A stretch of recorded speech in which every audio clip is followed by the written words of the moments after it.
बिहार में पंचायत चुनाव को लेकर प्रशासनिक तैयारियां अब तेज हो गई है। जिला में होने वाले पंचायत आम निर्वाचन के लिए राज्य निर्वाचन आयोग के दिशा निर्देशों के तहत जरूरी प्रक्रियाओं को तेजी से पूरा किया जा रहा है। इसी कड़ी में जिला की सभी 303 ग्राम पंचायतों के लिए आधिकारिक गजट का प्रकाशन कर दिया गया है। गजट जारी होने के साथ ही अब आरक्षण रोस्टर तैयार करने और चुनावी प्रक्रिया को आगे बढ़ाने का काम युद्ध स्तर पर शुरू हो गया है। आइए देखते हैं यह खास रिपोर्ट। आदाब नमस्कार, आप देख रहे हैं मंथन टुडे। मैं हूं आपके साथ उस्मा।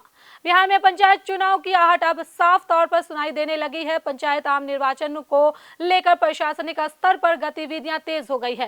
राज्य निर्वाचन आयोग के निर्देशों के अनुरूप जिला में चुनावी संबंधित कानूनी और प्रशासनिक प्रक्रियाओं को तेजी से पूरा किया जा रहा है। इस दिशा में एक महत्वपूर्ण कदम उठाते हुए जिला की सभी 303 ग्राम पंचायतों के लिए आधिकारिक गजट का प्रकाशन कर दिया गया है। गजट प्रकाशन होने के बाद चुनावी तैयारियों को लेकर प्रशासनिक महकमे में हलचल और बढ़ गई है। विभागीय सूत्रों के अनुसार 15 जून को प्रपत्र 1 के सफल प्रकाशन के बाद निर्धारित कार्यक्रम के तहत गजट जारी किया गया है। यह गजट आगामी पंचायत चुनावों की पूरी प्रक्रिया का आधार माना जा रहा है। जिला पंचायती राज पदाधिकारी सौरभ आलोक ने बताया कि प्रपत्र 1 में जिले की सभी पंचायतों से जुड़े महत्वपूर्ण आंकड़े, जनसंख्या संबंधी विवरण, भौगोलिक सीमाएं और अन्य आधारभूत जानकारियां शामिल की गई है। यही आंकड़े आगे की चुनावी प्रक्रिया में निर्णायक भूमिका निभाएंगे। गजट प्रकाशन के साथ ही अब पंचायत प्रतिनिधियों के विभिन्न पदों के लिए आरक्षण रोस्टर तैयार करने की प्रक्रिया भी शुरू कर दी गई है। इसमें मुखिया, वार्ड सदस्य, सरपंच, पंच, पंचायत समिति सदस्य यानी कि बीडीसीए और जिला परिषद सदस्य के पद शामिल हैं। आरक्षण रोस्टर तैयार करने का काम जिला प्रशासन करेगा। इसके बाद इसे राज्य निर्वाचन आयोग को भेजा जाएगा, जहां अंतिम समीक्षा और अनुमोदन के बाद इस पर मुहर लगेगी।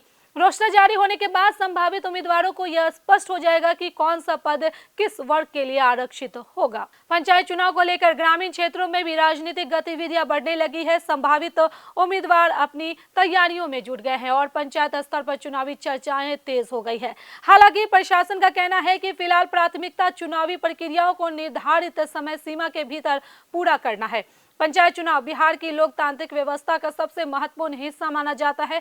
गांव के विकास, स्थानीय प्रशासन और जन सरोकारों से जुड़े फैसलों में पंचायत प्रतिनिधियों की अहम भूमिका होती है। ऐसे में चुनाव की प्रक्रिया शुरू होने के साथ ही ग्रामीण राजनीति में भी हलचल बढ़ना स्वाभाविक है। अब सभी की नजरें आरक्षण रोस्टर पर टिकी है। रोस्टर जारी होने के बाद चुनावी तस्वीर काफी हद तक साफ हो जाएगी और संभावित प्रत्याशी अपने अपने क्षेत्र में सक्रियता बढ़ा देंगे। फिलहाल गजट प्रकाशन के साथ पंचायत चुनाव की दिशा में एक बड़ा कदम पूरा हो चुका है। आने वाले दिनों में आरक्षण रोस्टर, मतदाता सूची और अन्य प्रक्रियाओं के पूरा होने के बाद पंचायत चुनाव की औपचारिक घोषणा का रास्ता और साफ हो जाएगा। चलिए फिलहाल इस खबर में बस इतना ही। बिहार की ऐसी राजनीतिक खबरों के लिए बने रहे मंथन टुडे के साथ ही हमारे चैनल को लाइक करें, सब्सक्राइब करें, फॉलो करें और निष्पक्ष पत्रकारिता देखना है तो देखते रहे मंथन टुडे। बहुत बहुत शुक्रिया।